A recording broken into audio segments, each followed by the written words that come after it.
أعوذ بالله من الشيطان الرجيم. بسم الله الرحمن الرحيم.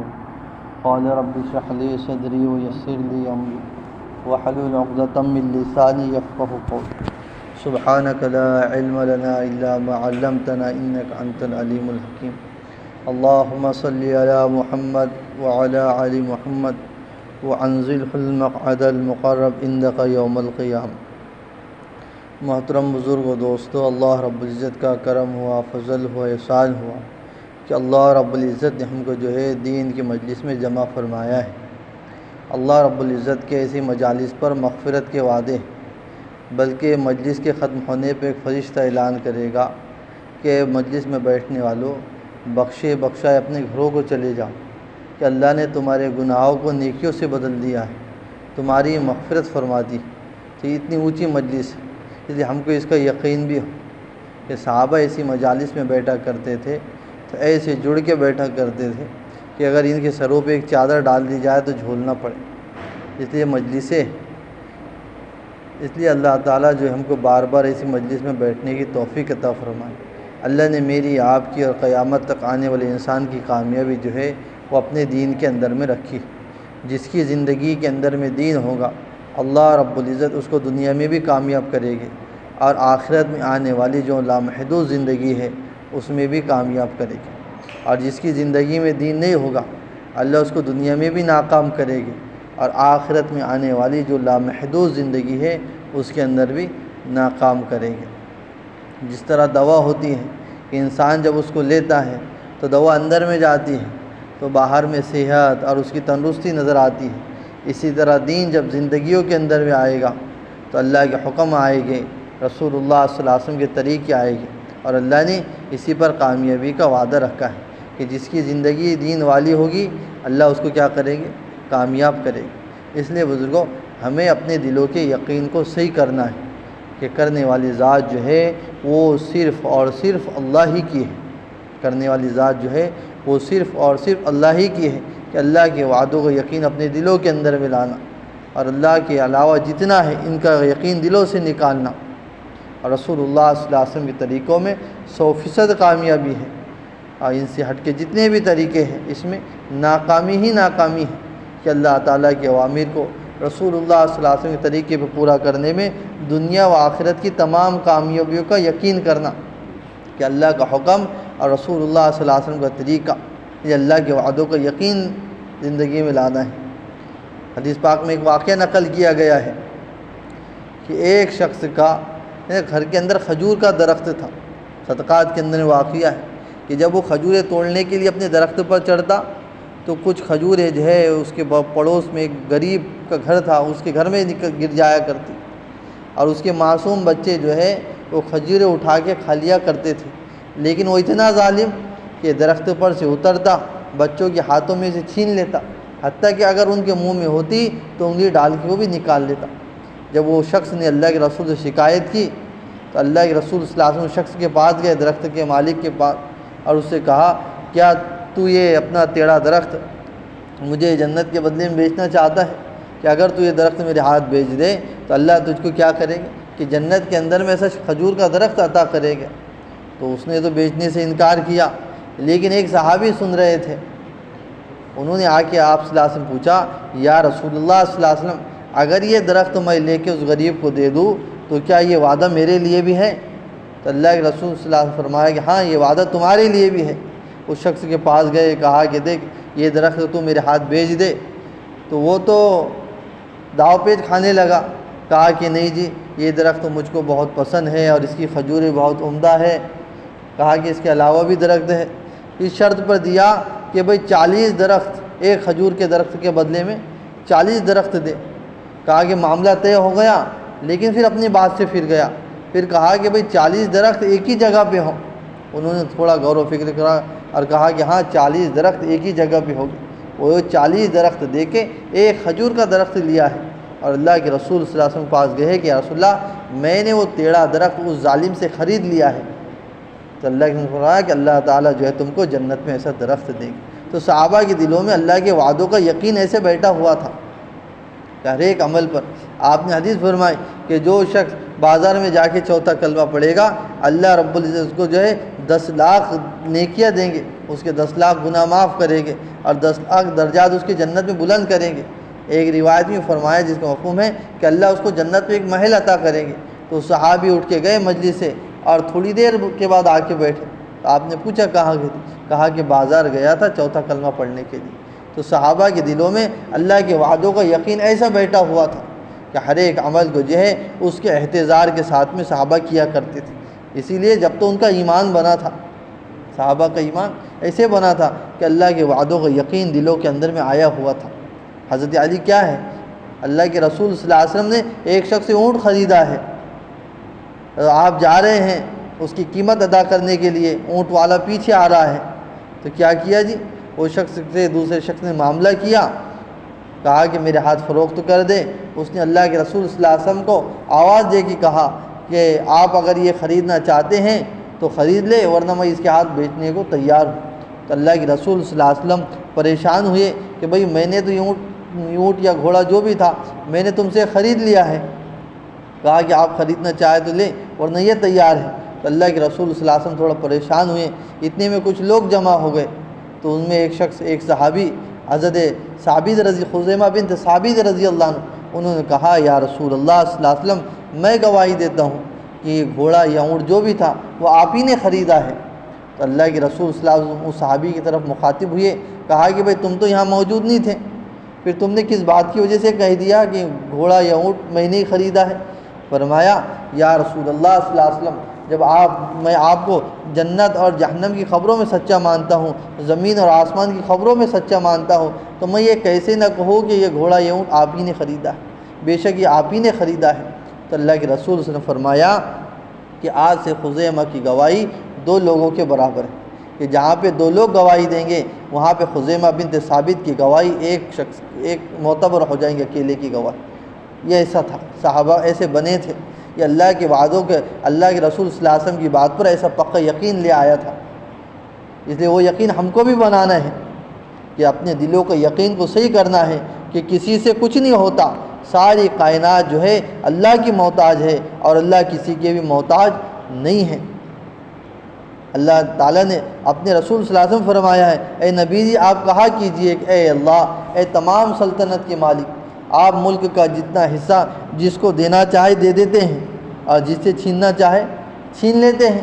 آج کے دور میں دیکھو کہ کسی سے چھین لیا اور کسی کو دے دیا، تو اللہ کے پاس میں ملک و مال کی کوئی قیمت نہیں ہے، ملک کا حصہ کسی کو دے دیتے ہیں، کسی سے چھین لیتے ہیں۔ وہی رات کو دن میں سے نکالتے ہیں اور دن کو رات میں سے نکالتے ہیں۔ وہ بعض موسموں میں دن کو چھوٹا کر دیتے ہیں، رات بڑی ہو جاتی ہے، اور بعض موسموں میں رات کو بڑی کر دیتے ہیں، دن کو چھوٹا کر دیتے ہیں۔ وہی تو اللہ ہے جو بارش برساتے ہیں، اور ایسی بارش برساتے ہیں کہ وہی بارش کا پانی درختوں کو دیا جاتا ہے، انگور کے باغوں کو، زیتون کے درختوں کو، انار کے باغیچوں کو، کھجوروں کے درختوں کو۔ اللہ کہہ رہے ہیں تم اس میں غور کرو، ان درختوں میں غور کرو کہ ان کے پتے الگ ہیں۔ جب اس پر ہم پھل لاتے ہیں تو بالکل کچے اور بدمزہ ہوتے ہیں، اور جب یہ پک جاتے ہیں تو اپنی تمام صفات میں کامل ہوتے ہیں، کہ تم سب اصل کے اعتبار سے ایک ہی انسان سے پیدا کیے گئے ہو۔ کچھ وقت کے لیے تمہارا ٹھکانہ زمین ہے، پھر تمہیں قبر کے حوالے کر دیا جائے گا۔ یہ اللہ کہہ رہے ہیں، اس لیے اللہ کے وعدوں کا یقین دلوں کے اندر میں لانا۔ اللہ کہہ رہے ہیں کہ میرے بندو تم آسمان کی طرف نگاہ اٹھا کے تو دیکھو کہ تم کو ذرا سا کوئی سوراخ نظر آتا ہے؟ اتنے بڑے آسمان پہ کئی ستون نظر آتا ہے؟ نہیں، یہ اللہ ہی کرنے والے ہیں۔ یہ اللہ کے وعدوں کا یقین دلوں کے اندر میں لانا ہے کہ کیا ہے جی، انسان زمین میں بیج بوتا ہے تو اللہ اس بیج کو نکالنے والے ہیں۔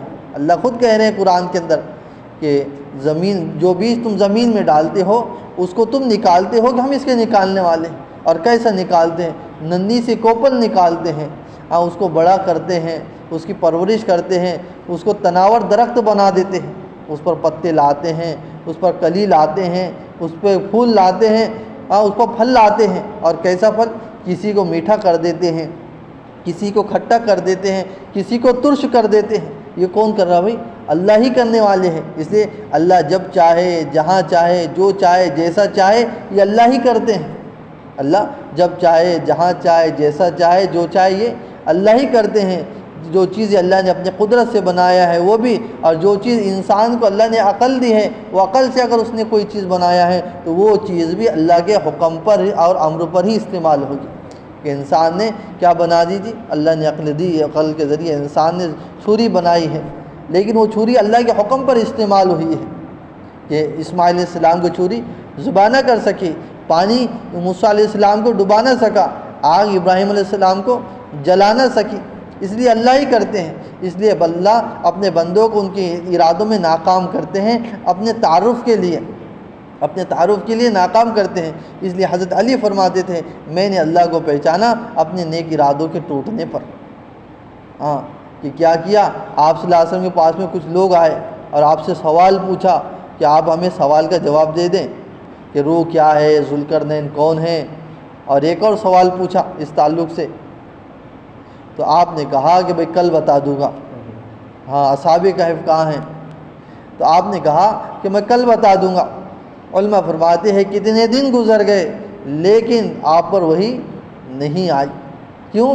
کہ اللہ کی رضا کو شامل نہیں کیا، کہ انشاءاللہ کہنا بھول گئے تھے۔ آپ کیا کہنا بھول گئے تھے؟ انشاءاللہ کہنا بھول گئے تھے، تو ان پر کتنے دن تک وہی نہیں آئی۔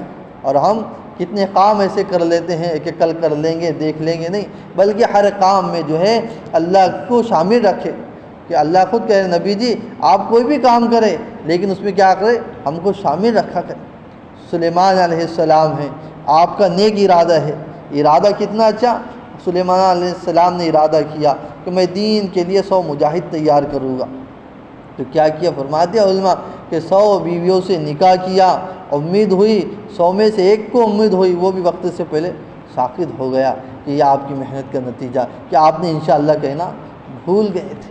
اس لیے بزرگوں ہر کام میں جو اللہ کی رضا کو، اس کی مشیت کو شامل رکھے کہ اللہ چاہیں گے تو ہوگا، اللہ چاہیں گے تو ہوگا۔ اس لیے اپنے یقینوں کو صحیح کرنا ہے کہ کسی کے کرنے سے کچھ نہیں ہوتا، کرنے والی ذات جو ہے وہ صرف اور صرف اللہ ہی کی ہے، اللہ ہی کی ذات ہے۔ یہ یقین ہمیں اپنے دل کا بنانا ہے۔ یقین جب بنے گا تو ہر کام کرنا ہمارے لیے آسان ہوگا۔ وہ اللہ ہے، وہ چاہے تو ریت پر پال کے بتا دے، وہ چاہے تو پانی میں ڈبو کے بتا دے، وہ تو قادر مطلق ہے۔ اللہ جب چاہتے ہیں، جہاں چاہتے ہیں کر کے دکھا دیتے ہیں۔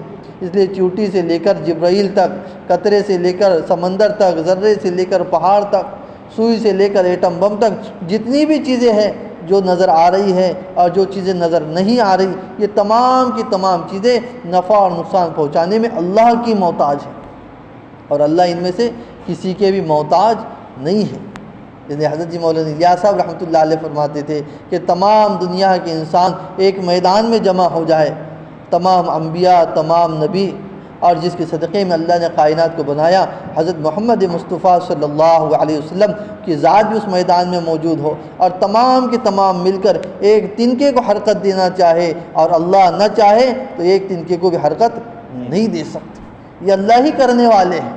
یہ دلوں کا یقین بن جانا چاہیے کہ عزت اللہ کے پاس ہے، ذلت اللہ کے پاس ہے، موت اللہ کے پاس ہے، حیات اللہ کے پاس ہے۔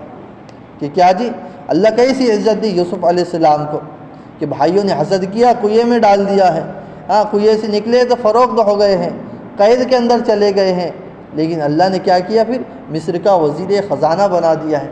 کیوں؟ کہ اللہ نے اتنی ناگواریوں کے نقشوں سے نکالا اور کہاں بٹھا دیا؟ خزانے پر۔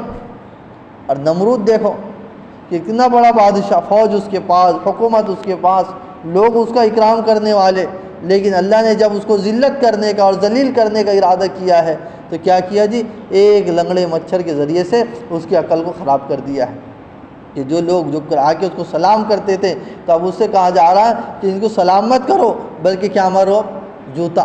کہ اللہ نے عزت کی کرسی دکھ رہی تھی، جوتوں کے ذریعے سے ذلیل کر دیا ہے۔ تو عزت اللہ کے پاس ہے، ذلت اللہ کے پاس ہے۔ وہ زندہ کو مردہ سے نکالتے ہیں اور مردہ کو زندہ سے نکالتے ہیں۔ آج زمین جو ہے سوکھی پڑی ہوئی ہے، اللہ اپنے قدرت سے بارش برسائے گے، دوبارہ اس زمین کو جو ہے سرسبز و شاداب کر دے گے۔ یہ اللہ کرنے والے ہیں۔ وہ زندہ مرغی سے مردہ انڈے کو نکالتے ہیں اور مردہ انڈے سے ایک چوزے کو نکال دیتے ہیں۔ تو یہ کون کر رہا بھائی؟ اللہ ہی کر رہے ہیں۔ دن میں سے رات کو، رات میں سے دن کو، یہ ساری چیزیں جو بدلاؤ ہو رہی ہے یہ اللہ ہی کے حکم سے ہو رہی ہے۔ بلکہ سورج بھی نکلتا ہے اللہ کو سجدہ کر کے نکلتا ہے۔ کہ اللہ کدھر سے نکلوں؟ یہ ساری چیزوں پر اللہ کی حکومت ہے، اللہ کی بادشاہی ہے، اللہ ہی بادشاہ ہے۔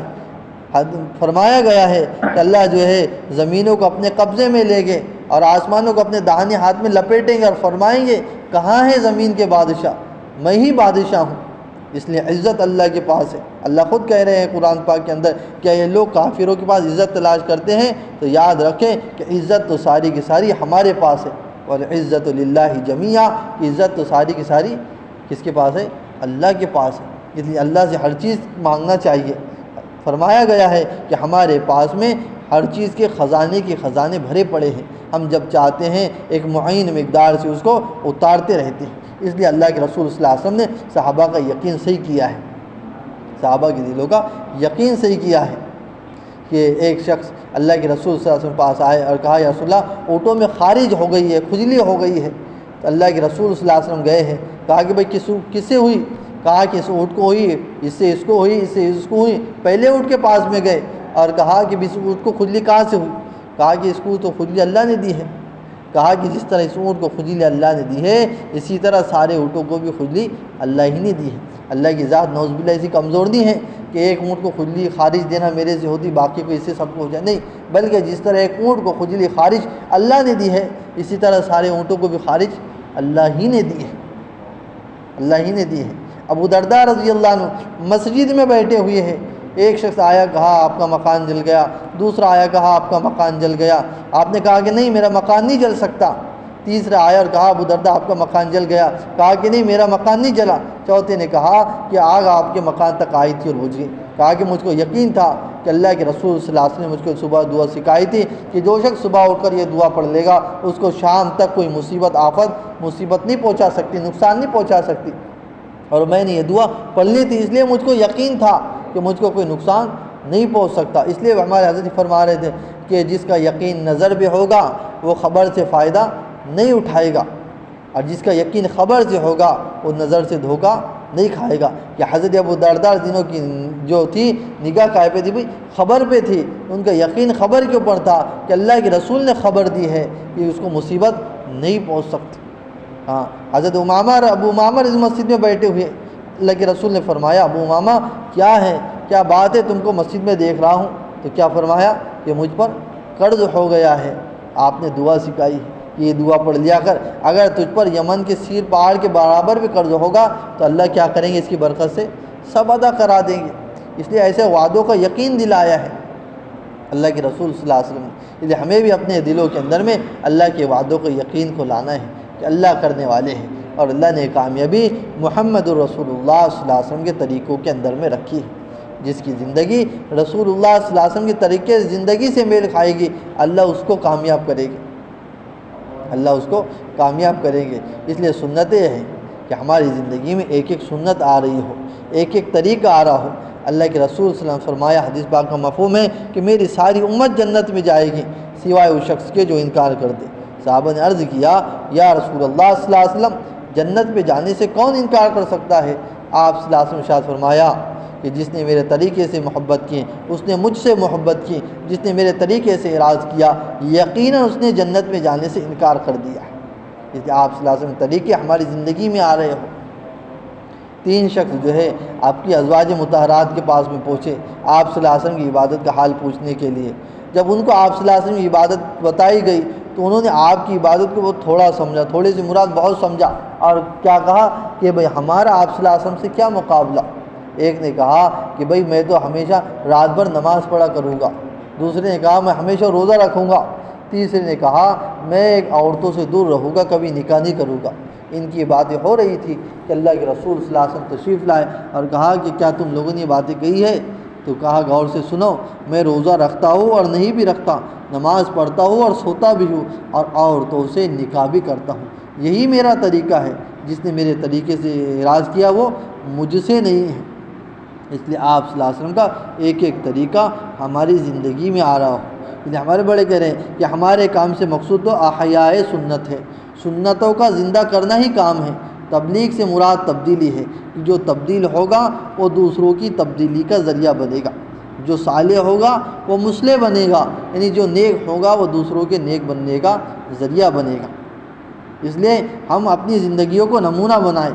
اللہ نے قرآن میں کہا ہے کہ زندگیاں بیان کی اللہ نے قرآن میں کہ ہم کو کس کے پیچھے چلنا ہے، کہ جنہوں نے اللہ کی نافرمانیاں کی ہے ان کے پیچھے، جو فرما بردار ہوئے ان کے پیچھے، من النبیین والصدیقین والشہداء والصالحین حسن اولئک رفیقا، کہ نبیوں کے پیچھے چلو، صدیقین کے پیچھے چلو، صالحین کے پیچھے چلو، اور جو ان کے رفقا ہیں ان کے ساتھ چلو۔ تو ہم کو اپنی زندگی میں دیکھنا پڑے گا کہ میں پیچھے چلنے میں کس کے پیچھے ہوں، اور جن کو ہم نے ناکام کیا، بتایا گیا کہ ہم نے قارون کو کیسے ناکام کیا، ہم نے فرعون کو کیسے ناکام کیا۔ اب میں آپ سوچیں کہ میں کس کے پیچھے چل رہا ہوں، جو کامیاب ہوئے ان کے پیچھے چل رہا ہوں یا جو ناکام ہوئے ان کے پیچھے چل رہا ہوں۔ اس لیے بڑے فرما رہے کہ ہماری زندگی نمونہ بنے، ہماری زندگی نمونہ بنے، وہ ہوں گے سنت سے، صحابہ کی سیرت سے، اللہ کے حکم زندگی میں لانے سے، کہ آپ نے فرمایا کہ میرے صحابہ تو ستاروں کے مانند ہیں، اگر ایک کی بھی اتباع کر لوگے تو فلاح کو پہنچ جاؤ۔ کہ کیسی صحابہ کی زندگی تھی، کیا کرتے تھے کہ جہاں جاتے تھے ہمارے جیسے بن جاؤ، ایسی صحابہ کی زندگی تھی۔ اس لیے رسول اللہ صلی اللہ علیہ وسلم کے طریقے ہماری زندگی میں آ رہے ہوں۔ ہم سے مقصود یہ ہے سنتوں کو زندہ کرنا، کہ ہماری زندگی رسول اللہ صلی اللہ علیہ وسلم کی زندگی کے مطابق ہو۔ صحابہ کی زندگی، آپ صلی اللہ علیہ وسلم کی زندگی جو ہے، صحابہ نے اپنی زندگی آپ صلی اللہ علیہ وسلم کی زندگی کے مطابق گزارا ہے۔ کہ عبداللہ ابن عمر رضی اللہ عنہ راستے سے جا رہے ہیں، اور ایک طرف کو ہو کے جا رہے ہیں، غالباً حضرت ابوذر نے دیکھا کہ عبداللہ ابن عمر رضی اللہ عنہ پانی لے کے جا رہے ہیں اور دور جنگل میں گئے ہیں، اور ایک درخت کو پانی دے کے واپس آئے۔ پوچھے کہ بھئی کیا بات ہے؟ کہا کہ وہاں ایک درخت ہے، ایسا درخت جو نہ پھل دیتا ہے نہ پھول دیتا ہے، خاردار درخت۔ کہا کہ ایسے درخت کو کیوں آباد رکھنا چاہتے ہو؟ کہا کہ اس درخت کے پاس میں آپ صلی اللہ علیہ وسلم رفع حاجت کے لیے بیٹھے تھے، میں چاہتا ہوں کہ یہ درخت آباد ہے۔ تو دیکھو صحابہ اس درخت کو آباد رکھنا چاہتے ہیں جس کے پاس بیٹھ کے آپ صلی اللہ علیہ وسلم رفع حاجت کی ہے۔ تو جو رفع حاجت کے آداب ہے ہم کو اس کا کتنے خیال رکھنا چاہیے، کہ ایک ایک سنت ہماری زندگی میں آ رہی۔ ہم کو تو خیال بھی نہیں کون سی سنت ہے، اس لیے ہماری زندگی میں آپ صلی اللہ علیہ وسلم کی سنتیں آ رہی ہیں۔ حضرت عمر رضی اللہ عنہ ایک قبیلے پر گزرے، بنو قریظہ پر، تو وہاں پر آپ کا ایک دوست رہتا تھا، اس نے آپ کو تورات میں سے کچھ جامع باتیں لکھ کے دے دی۔ جب آپ صلی اللہ علیہ وسلم کی مجلس میں آئے تو فرمایا رسول اللہ میرا اپنے ایک دوست کے قبیلے پر سے گزر ہوا، اس نے میرے فائدے کی غرض سے تورات میں سے کچھ باتیں لکھ کے دی ہے، اگر آپ کا ارشاد ہو تو آپ کے سامنے پیش کروں۔ کل حضرت عبداللہ بن ثابت فرماتے ہیں کہ میں نے دیکھا کہ آپ صلی اللہ علیہ وسلم کے چہرے پر غصے کے آثار ظاہر ہوئے، آپ کا چہرہ زرد ہو گیا۔ تو میں نے کہا کہ عمر آپ صلی اللہ علیہ وسلم کے چہرے پر ناگواری کے آثار نہیں دیکھتے؟ تو حضرت عمر فرماتے ہیں مجھ کو فوراً اپنی غلطی کا احساس ہوا، اور میں نے کہا رضیت باللہ تعالی رب بالاسلام دینا محمد رسول اللہ صلی اللہ علیہ وسلم، کہ میں اللہ کو رب، اسلام کو دین اور محمد صلی اللہ علیہ وسلم کا رسول مان کر راضی ہوں۔ جب میں نے کہا تو آپ نے فرمایا کہ آپ صلی اللہ علیہ وسلم کے چہرے پر سے غصے کے آثار زائل ہوئے، کم ہوئے، اور فرمایا کہ عمر امتوں میں سے تم میرے حصے میں آئے ہو، امتوں میں سے تم میرے حصے میں آئے ہو، اور نبیوں میں سے میں تمہارے حصے میں آیا ہوں۔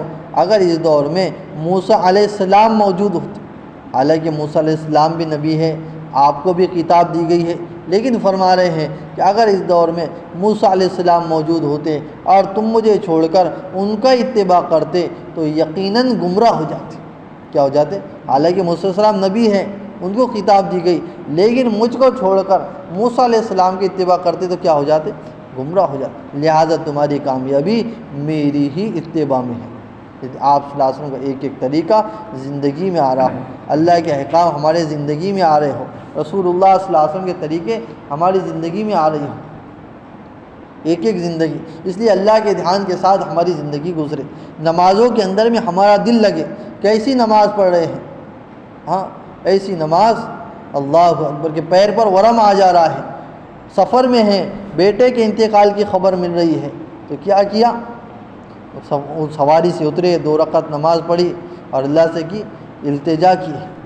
بیٹے کا انتقال ہو گیا ہے، نئی عورت اسلام میں داخل ہوئی ہے، بیٹے کا انتقال ہو گیا، تو کیا جی 2 رکعت نماز پڑھی ہے اور اللہ سے دعا کی ہے کہ اے اللہ میں ابھی اسلام میں داخل ہوئی ہوں، ہاں تو میرے بیٹے کو زندہ کر دے، ورنہ میرے خاندان والے قبیلے والے تانا دیں گے کہ تو اسلام میں داخل ہو گئی، تیرے بیٹے کا انتقال ہو گیا۔ تو کیا 2 رکعت نماز پڑھ کے اس کو زندہ کیا ہے، بند چکی کو چلا لیا ہے۔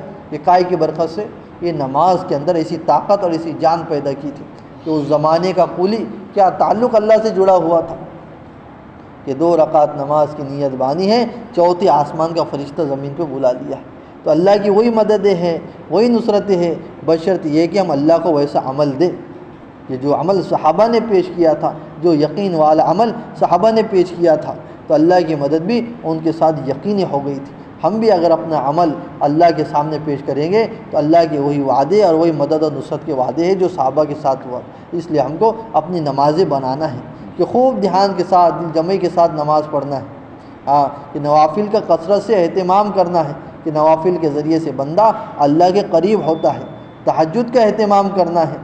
آپ صلی اللہ علیہ وسلم ایک صحابی سے فرمایا جس کا مفہوم ہے عبداللہ تم فلاں کی طرح مت ہو جانا، کہ وہ تہجد پڑھتا تھا پھر اس نے تہجد چھوڑ دی، کہ تہجد یہ تو صالحین کا طریقہ ہے۔ یہ بڑے فرماتے ہیں، سنا ہے کہ صحابہ پر 1 سال تک یہ تہجد فرض تھی، لیکن دین کے تقاضوں کی وجہ سے اس کو نفل کر دیا گیا۔ حضرت جی فرما رہے تھے کہ ہمارا کام کرنے والا تو تہجد کو اپنے لیے فرض سمجھے کہ کام کے اندر رہنمائی اور مدد اس کے ذریعے سے ہوگی۔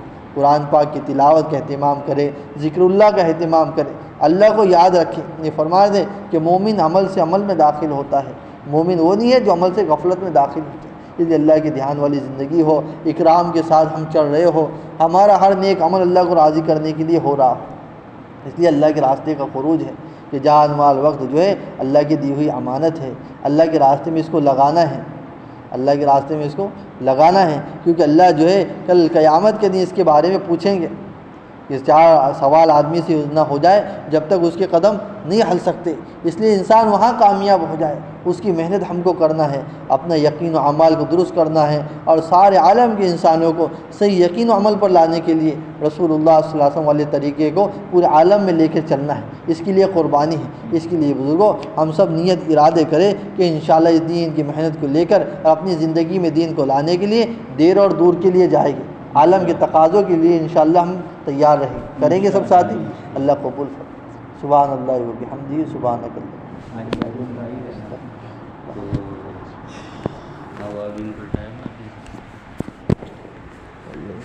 اب تک